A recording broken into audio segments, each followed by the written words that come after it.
Les alliés de l'Ukraine s'apprêtent à fournir des chars lourds à Kiev. Certains annoncent déjà un nouveau paquet d'aide militaire. Ils se réunissent aujourd'hui en Allemagne. Le président américain au chevet de la Californie après les tempêtes qui ont fait 21 morts la semaine dernière. Joe Biden évoque le réchauffement climatique. La disparition d'une légende folk-rock américaine, un témoin de la génération Woodstock. Le chanteur et guitariste David Crosby est mort à 81 ans. L'Ukraine va-t-elle enfin recevoir les chars qu'elle demande? La réunion de ce vendredi à Ramstein devrait être décisive.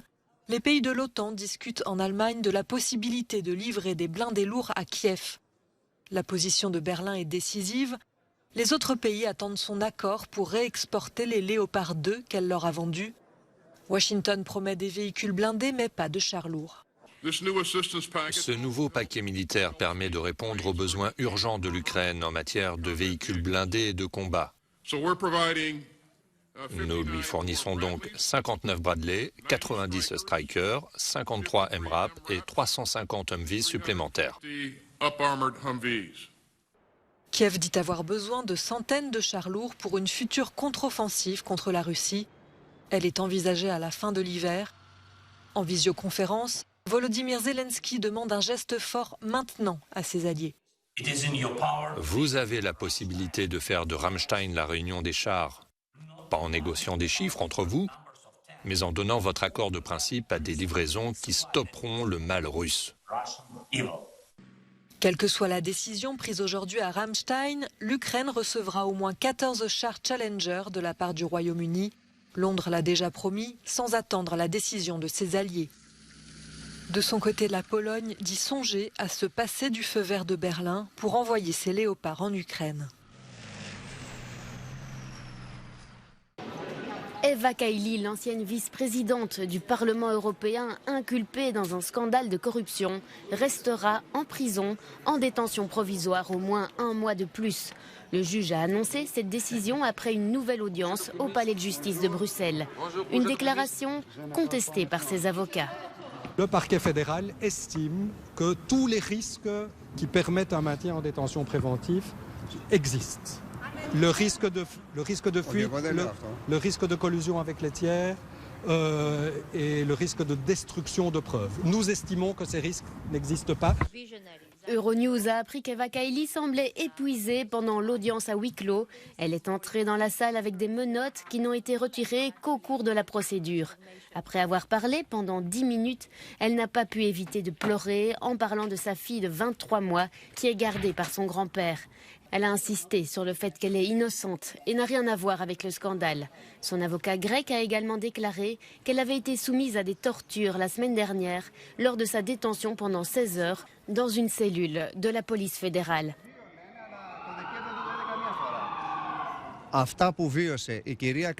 Ce que Mme Kaili a vécu dans la cellule du commissariat fédéral de Bruxelles ressemble à l'époque médiévale.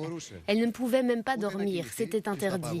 Elle était dans le froid, ils ont pris son manteau, elle a été laissée dans une pièce froide et on lui a refusé une deuxième couverture.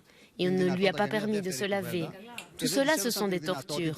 C'est ce que dit la Convention européenne des droits de l'homme et c'est ce que Mme Kaili m'a demandé de vous dire, très inquiète, pour que personne ne subisse la même chose.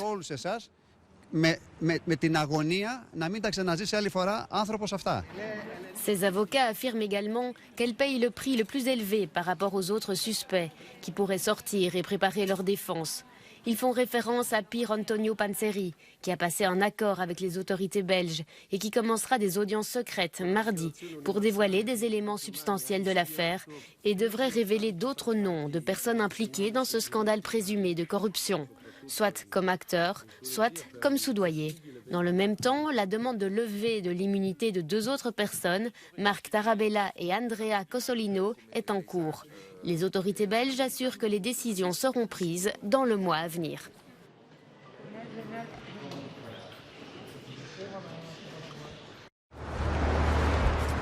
Joe Biden constate les dégâts en Californie, près de San Francisco, après une vague de tempêtes ayant frappé l'État ouest américain la semaine dernière. Les vents et les pluies torrentielles ont fait au moins 21 morts. Des dizaines de milliers de personnes ont dû être évacuées de chez elles.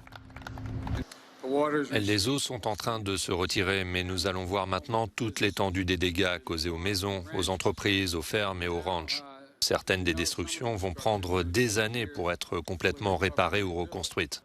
Si le lien entre ces tempêtes en série et le dérèglement climatique n'est pas évident, les scientifiques pensent que le réchauffement augmente la fréquence et l'intensité de ces phénomènes météorologiques violents. Si quelqu'un doute que le climat est en train de changer, il doit avoir dormi ces 2 dernières années. Le président américain a prévenu ses concitoyens, la crise climatique produira de plus en plus de dommages dans le futur. 500 agents fédéraux ont été envoyés en Californie pour aider les services d'urgence et des fonds spéciaux ont été débloqués. Les plus exceptionnels des derniers jours ont dépassé la moyenne annuelle dans de nombreuses régions. C'était une figure de l'histoire folk-rock américaine. La voix et la guitare de David Crosby ne sonneront plus après 60 années de musique. Le chanteur est mort à 81 ans. David Crosby a fondé les Byrds, puis le groupe Crosby, Stills, Nash & Young. Ces dernières années, il avait entamé une carrière solo après s'être délivré de la consommation de drogue dure. Il avait sorti 5 albums depuis 2014.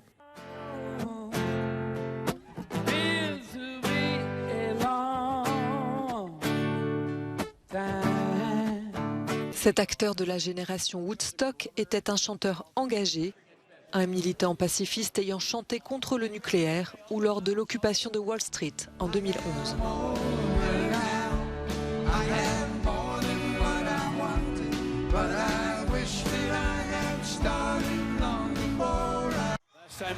C'était seulement la 2e fois qu'un match du championnat nord-américain de basketball avait lieu en France et ce match a tourné hier soir à l'avantage de Chicago. En présence de Magic Johnson et sous les yeux de Tony Parker et Joakim Noah, les Bulls ont dominé leurs grands rivaux, les Pistons de Détroit, 126-108, dans une salle de Paris-Bercy archi-comble avec 15 000 spectateurs et des billets qui se sont parfois arrachés pour plusieurs milliers d'euros. L'ex-équipe de Michael Jordan a pu compter sur son trio d'hommes forts avec Nikola Vucevic, Demar DeRozan et Zach LaVine, auteur de quelques actions spectaculaires et meilleur marqueur de la rencontre avec 30 points. Face au succès de l'événement, le grand patron de la NBA a déjà déclaré que la Ligue ferait probablement son retour à Paris l'an prochain. 30 points in Paris. Nous sommes à Courchevel, dans les Alpes françaises, à plus de 1000 mètres d'altitude. C'est là que se tiendront les championnats du monde de ski alpin dans moins de 3 semaines. Le début d'année chaud n'a pas été un obstacle pour les organisateurs qui estiment que la compétition aura lieu sans encombre. La température du mois de novembre nous a permis de produire une grande quantité de neige. Effectivement, à la fin de l'année, au mois de décembre, il y a eu des températures qui nous ont tous interpellés. Mais comme vous pouvez le voir aujourd'hui, quelque part les conditions météo sont très favorables, la neige est tombée, le froid est présent, ce qui va nous permettre d'affiner la préparation des pistes dans les meilleures conditions.